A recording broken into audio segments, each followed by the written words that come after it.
Hi hello viewers எல்லாரும் எப்படி இருக்கீங்க? நான் உங்கள் ஸ்டோரி தமிழச்சி. இன்றைக்கி நம்ம என்ன ஸ்டோரி பார்க்க போகிறோம் அப்படின்னா, வாழ்க்கை துணை அப்படிங்கிற ஒரு ஸ்டோரி வந்து பார்க்கலாம். நம்ம சேனலை நீங்கள் இப்போ தான் ஃபஸ்ட் டைம் பார்க்குறீங்க அப்படின்னா மறக்காமல் சப்ஸ்கிரைப் பண்ணிடுங்க, லைக் பண்ணுங்கள். ஸ்டோரி பிடிச்சிருந்துச்சின்னா மறக்காமல் கமெண்ட் பாக்ஸில் கமெண்ட் பண்ணிவிட்டு போங்க. அப்படியே பக்கத்தில் இருக்க பெல் ஐக்கானையும் கிளிக் பண்ணிடுங்க. அப்போ தான் நான் போடுற எல்லா வீடியோவும் உங்களுக்கு நோட்டிஃபிகேஷனில் ஷோ ஆகும். இப்போ நம்ம வீடியோக்குள்ளே போகலாங்க.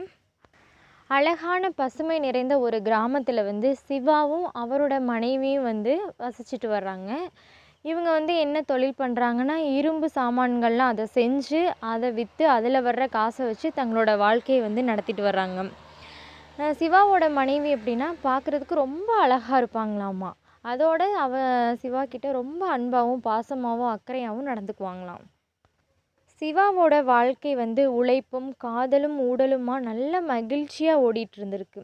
எல்லா கதையிலும் சொல்கிற மாதிரியே வழக்கமாக நம்ம சிவாவோட கதையில் என்னென்னா, ஒரு சோதனை காலம் வந்துருச்சு. அது என்ன அப்படின்னா, நாகரிகம் வளர வளர அவங்களோட தொழில் வந்து என்னாச்சுன்னா ரொம்ப குறுகி போயிடுச்சு. நாளுக்கு நாள் அவங்களோட தொழில் வந்து ரொம்ப நலிவடைய ஆரம்பிச்சிருச்சு. இதனால் வர்ற வருமானமும் நாளுக்கு நாள் குறைஞ்சிட்டே வர்றதுனால அன்னன்னைக்கு அவங்க சாப்பிட்ற சாப்பாடே வந்து ரொம்ப கஷ்டம். சாப்பிட முடியாத அளவுக்கு ரொம்ப வறுமைக்கு கீழே அவங்க வந்து தள்ளப்பட்டுட்டாங்க. இதனால சிவாவுக்கு வந்து எப்படின்னா, காதல், மனைவி, வாழ்க்கை இதில் எதுவுமே அவருக்கு ஒரு நாட்டமே இல்லாமல் இருந்திருக்கு. நம்மளோட எதிர்காலம் வந்து எப்படி இருக்கும் அப்படிங்கிறத அவரால் யோசித்து கூட பார்க்க முடியல. நமக்கு தெரிஞ்ச ஒரு தொழில், அதுவும் இப்படி நஷ்டமாயிருச்சு. நமக்கு வேறு எந்த தொழிலும் தெரியாது. நம்ம எப்படி வந்து ஒரு குடும்பத்தை நடத்த போகிறோம், நம்மளை நம்பி வந்தவளை நம்ம எப்படி வச்சு காப்பாற்ற போகிறோம் அப்படின்னு சொல்லி பயங்கர ஏக்கத்தோடு அவர் இருக்கார். ஒரு நாள் சாயங்காலம் அவர் என்ன பண்ணுறாருனா, தன்னோட மனைவி மடியில் படுத்துக்கிட்டு அப்படியே வானத்தையே உத்து பார்த்துட்டே இருக்கார். அந்த நட்சத்திரங்கள்லாம் பார்த்துக்கிட்டே தன்னோட மனைவி கிட்ட அவர் சொல்கிறாரு, எனக்கு தெரிஞ்ச ஒரு தொழிலுமே இப்படி நஷ்டமாகி போயிடுச்சு. நான் எப்படி உன்னைய வச்சு காப்பாற்றுறதுன்னு எனக்கு தெரியல. வேறு ஏதாவது தொழில் தேடலாம்னு நினச்சா வேறு எதுவும் எனக்கு தெரியாது. என்ன பண்ணுறதுனே தெரியல. நம்மளோட எதிர்காலம் எதை நோக்கி போகும்னு தெரியல அப்படின்னு சொல்லி அழுத வண்ணமாக அவளோட முகத்தை பார்த்துக்கிட்டே இருக்கார். சிவாவோட மனைவி என்ன பண்ணுறா அப்படின்னா, நீங்கள் அழக்கூடாது, அழாதீங்க. எல்லா கஷ்டத்துலேயும் சரி, நஷ்டத்துலேயும் சரி, எல்லாத்துலேயுமே நான் உங்களுக்கு துணையாக இருப்பேன். நீங்கள் வந்து அழக்கூடாது. இது இல்லைன்னா என்னங்க, இன்னும் வேறு வேலை கண்டிப்பாக கிடைக்கும். நம்ம அதை பார்த்து அதன் வழியில் நம்ம சம்பாரித்து நம்ம முன்னேறிக்கலாம் அப்படின்னு ஆறுதலாக சொல்கிறா. நான் ஒரு யோசனை சொல்லட்டுமாங்க அப்படின்னு கேட்குறா. சொல்லுமா அப்படின்னு சொல்லி சிவா வந்து சொல்கிறாரு. இல்லைங்க, இந்த தொழில் இல்லைன்னா என்ன, நம்ம பக்கத்து காட்டில் போய் விறகு வெட்டி அதை பக்கத்து கிராமத்தில் கொண்டுட்டு போய் 4 பேருக்கு விற்றா அதில் வர்ற காசை வச்சு நம்ம வந்து குடும்பத்தை வந்து சமாளிச்சுக்கலாம் அப்படிங்கிற மாதிரி அவள் சொல்கிறா. இதை கேட்ட உடனே சிவாவுக்கு ஒரு உற்சாகம் வந்துருச்சு. சரி, அப்படின்னா அதையே நம்ம வந்து செஞ்சு பார்க்கலாம் அப்படிங்கிற மாதிரி அந்த தொழிலையும் சிவா வந்து செய்ய ஆரம்பிக்கிறான். விறகெல்லாம் வெட்டிட்டு போய் பக்கத்து கிராமங்களில் விற்க ஆரம்பிக்கிறான். அப்புறம் வந்து தன்னோட ஊரில் என்ன பண்ணுறான்னா, விறகு கடை தனியாக போட்டு அதை வந்து நடத்திட்டு வர்றான். இதில் ஓரளவுக்கு வந்து அவனுக்கு வருமானம் வந்து வருது. இதனால் வீட்டில் பார்த்திங்கன்னா டெய்லி நல்ல பொரியல், நல்ல குழம்பு, சமையல் இப்படின்னு சொல்லிட்டு பார்க்கல மனைவி வந்து சிரித்த முகத்தோடு பரிமாறுறது, இதெல்லாம் பார்க்கும்போது அவனுக்கு ரொம்ப சந்தோஷமாயிருது. ஒரு நாள் சந்தோஷமாக இருக்கும்போது அவள் கேட்குறா, ஏங்க, இந்த தொழிலில் நமக்கு ஓரளவுக்கு வருமானம் வந்தாலும், ஓரளவுக்கு நல்லா போனாலும், ஆனால் உங்கள் முகத்தில் இன்னுமே அந்த செழுப்பும் அந்த சிரிப்பை என்னால் பார்க்க முடியல. என்ன காரணம் அப்படிங்கிற மாதிரி அவள் கேட்குறா. அதுக்கு அவன் சிவா சொல்கிறான், இல்லை, நம்மளோட பட்டறை தொழில் வந்து நல்லா இருந்த காலத்தில் நம்ம வீட்டில் டெய்லி பொரியலும் கறிக்குழம்பு, மீன் குழம்பு இப்படிமா இருந்தது. இப்போ நம்ம 2 பேருமே வயிற்ற கட்டி வாழ்ந்துட்டுருக்கோம். அதான் குட்டிமா, மனசுக்கு ரொம்ப கஷ்டமாக இருக்குது, என்னமோ மாதிரி இருக்குது அப்படின்ற மாதிரி சொல்கிறான். இப்படி விறக வெட்டி ஊர் ஊராக சுமந்துட்டு போய் அதை விற்றுட்டு அதில் வர்ற வருமானத்தை வச்சு நம்ம நல்லபடியாக வாழ்கிறதுக்கு வந்து அது பத்தலையே அப்படிங்கிற மாதிரி அவள் ரொம்ப கண் கலங்கி போய் சொல்கிறான்.